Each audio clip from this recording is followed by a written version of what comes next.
Suponiendo que estos dos huevos son exactamente iguales, ¿qué te parece que está pasando aquí? ¿Por qué uno está sumergido y el otro está flotando? Esto que está aquí podríamos decir que es azúcar. Eso puede ser una pista. Veamos, ¿qué es la densidad? ¿A qué llamamos densidad? La densidad se define como masa por unidad de volumen y se calcula de esta manera. La densidad de una sustancia va a ser la masa de un determinado volumen de sustancia sobre el volumen de esa sustancia. Es decir, tengo una sustancia determinada, una cantidad de sustancia, determino la masa con una balanza, puede ser una balanza analítica, y determino el volumen de esa sustancia, es decir, determino la masa de un volumen determinado. ¿Bien? Y el volumen generalmente se mide, por ejemplo, acá en un pignómetro. Se llama pignómetro, es un aparato chiquitito donde introduzco la sustancia, cierra perfectamente, elimino todo el resto y así puedo conocer un volumen fijo, medido con exactitud y determinar la masa, digamos, en una balanza de ese volumen y así poder calcular la densidad.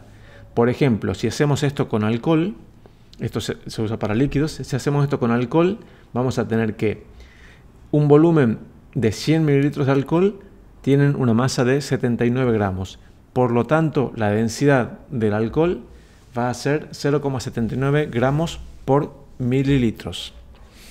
Ese es el concepto de densidad, masa por unidad de volumen.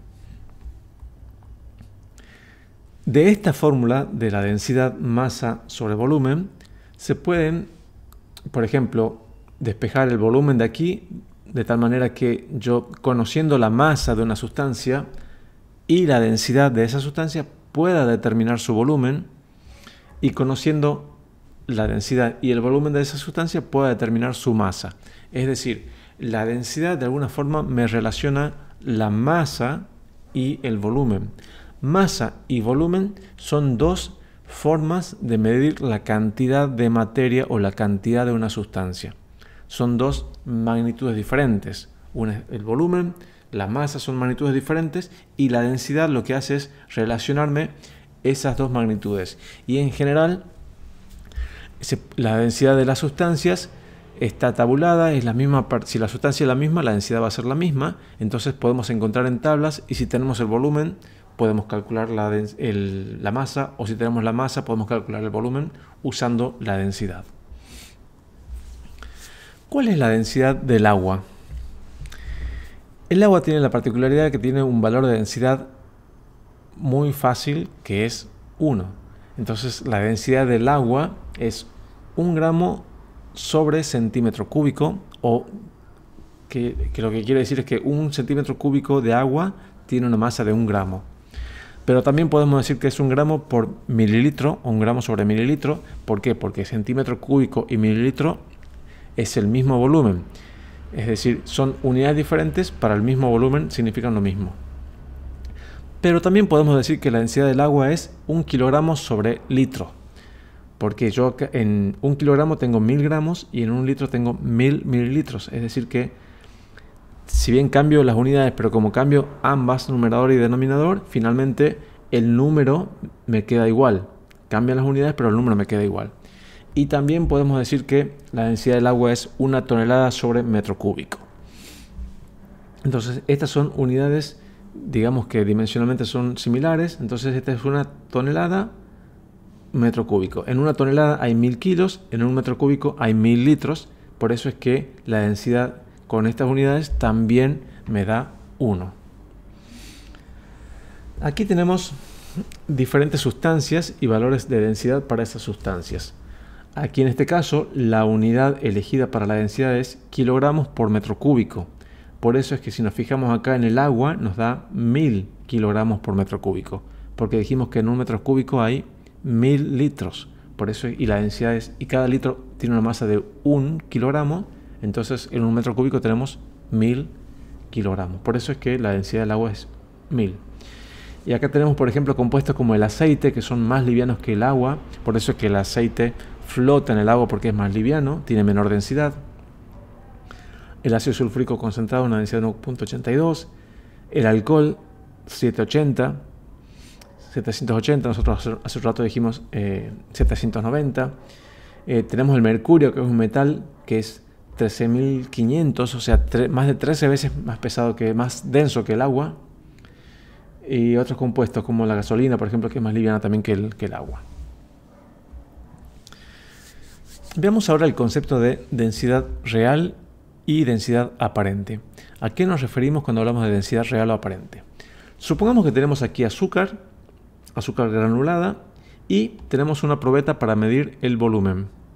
Entonces, supongamos que introducimos el azúcar en esta probeta hasta acá, hasta los 100 mililitros, y luego determinamos la masa con una balanza del azúcar contenida en esos 100 mililitros. Si hacemos eso, podemos calcular la densidad del azúcar de esta manera, porque medimos el volumen, medimos la masa, podemos calcular la densidad. Si hacemos eso, por ejemplo, un valor que nos podría dar es 80 gramos de masa, 100 mililitros, que es el volumen de la probeta, y el valor entonces de la densidad sería 0,80 gramos por mililitros. Si lo comparamos con la densidad del agua, la densidad del agua es mayor, es 1, y acá tenemos 0,8.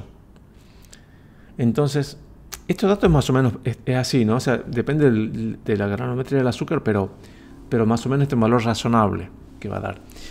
Ahora, si la densidad es 0,8 del azúcar, determinada de esta manera, y la del agua es 1, es decir, la densidad del agua es mayor, ¿por qué el azúcar, cuando yo agrego azúcar en un vaso con agua, el azúcar se va al fondo? ¿Por qué se sumerge y no flota si la densidad es 0,8? ¿Qué te parece? Eso se debe a que esta densidad que determinamos de esta manera no es la densidad real de la sacarosa del azúcar, sino que es una densidad aparente. ¿Por qué?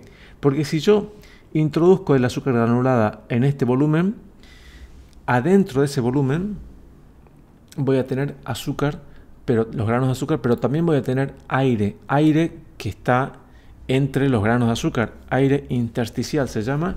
Ese aire también va a ocupar un volumen de todo este volumen. Entonces, eso quiere decir que esta masa que yo determino acá, cuando yo lo llevo a la balanza esto, para determinar la masa, esa masa no corresponde a este volumen de azúcar pura. Porque este volumen es parte de esa azúcar pura, es decir, es parte de ese volumen, es el cristal en sí, los cristales en sí, y parte es aire. Y yo, para determinar la densidad de una sustancia, necesito la masa y el volumen de esa masa, no el volumen de esa masa más aire. Por eso es que esta densidad no es la real, sino es la aparente, y no es la que se debe considerar para saber si un cuerpo flota o no, por ejemplo, en un líquido. Si quisiéramos determinar la densidad real, lo que deberíamos hacer, por ejemplo, es tomar un cristalito de azúcar, determinar el volumen de ese cristalito y determinar la masa. Por ejemplo, si consideramos un cristalito de un milímetro de lado, 1 milímetro cúbico, ese cristalito tendría una masa de 1,6 miligramos y me daría una densidad de 1,6 miligramos por milímetro cúbico, o que es lo mismo que 1,6 gramos por centímetro cúbico.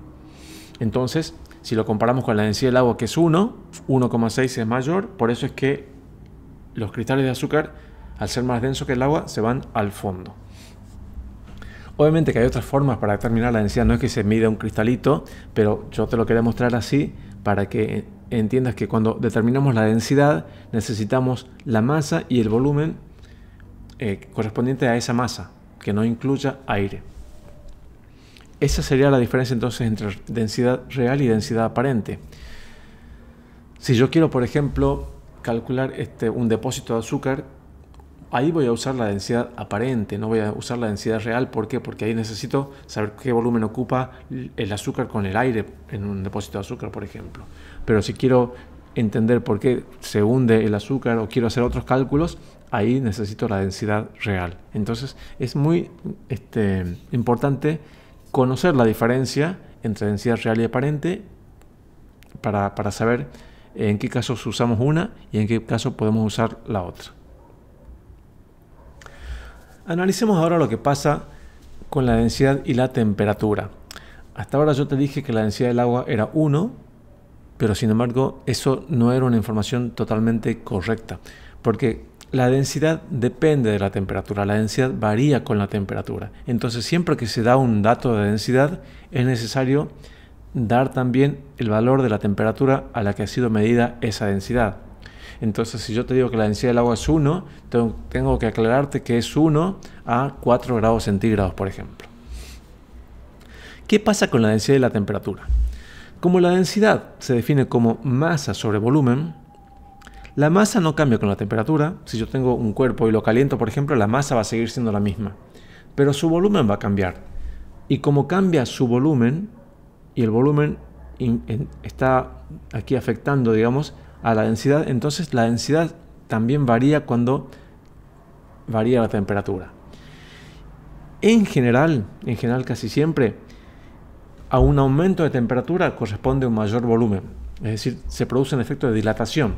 Acá tenemos, por ejemplo, un sólido donde están todas las partículas bien próximas, pero si yo caliento el sólido, calentar significa darle energía, las moléculas se comienzan a mover mucho más entre sí, entonces comienzan a tomar distancias unas de otras, entonces comienzan a ocupar un volumen mayor, es decir, se dilatan.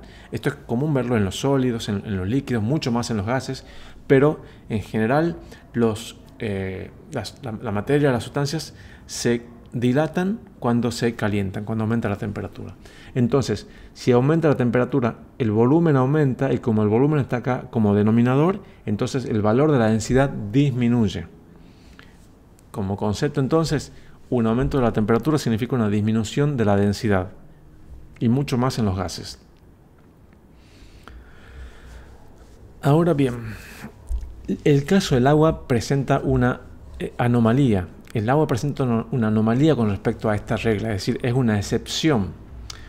Aquí tenemos, por ejemplo, en este gráfico, la temperatura en grados centígrados o grados Celsius de 0 a 30, y tenemos en el eje vertical, eso en el eje horizontal, y en el eje vertical tenemos la densidad del agua en kilogramos sobre metro cúbico. Y vemos que a 0 grados centígrados, por ejemplo, el valor de la densidad está por acá, 999,7, supongamos, 7. Vemos que si aumenta la temperatura a 5 grados, por ejemplo, a 4 grados, la densidad se vuelve a 1. Es decir que aumentó la temperatura y aumentó la densidad.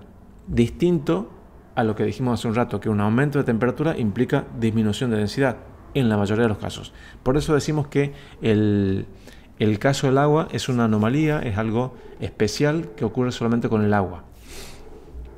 Y después de los 4 grados centígrados, ya con cada aumento de temperatura la densidad disminuye. Entonces ahí ya se comporta como una sustancia normal. Entonces el agua se comporta de manera especial con respecto a la densidad solamente de 0 a 4 grados centígrados. Y esta es la razón por la que el hielo flota en el agua. Porque si el hielo está más fría que el agua está a mayor temperatura, si se comportara como veníamos diciendo, que a mayor densidad, a mayor temperatura, menor densidad, entonces el hielo hasta la menor temperatura tendría mayor densidad, entonces flota, se hundiría en el agua. Y en realidad el hielo flota en el agua. Flota, ¿por qué? Porque tiene una menor densidad que el agua, y el agua aumenta la densidad de entre 0 y 4 grados centígrados. Esto se debe a la forma en que está estructurado el hielo, digamos, las moléculas, cómo se ordenan en el hielo en una estructura abierta que ocupa mucho más espacio que en el líquido, donde están más compactas. Es un caso especial el del agua. ¿Qué pasa con las soluciones y la densidad? Supongamos que tenemos alcohol, cuya densidad 0,79 gramos por mililitro, tenemos agua, densidad 1 gramo por mililitro, y tenemos sacarosa, 1,6 gramos por mililitro.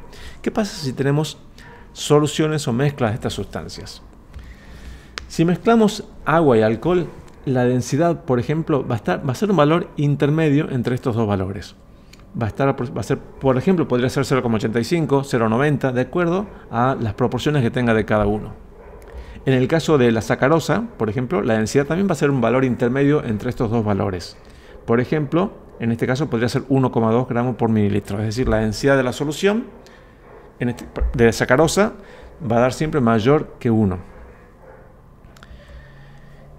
Y con eso último te estoy dando la respuesta a la pregunta de qué es lo que está pasando acá. ¿Por qué un huevo se sumerge y otro está flotando? Esto que está acá era la pista.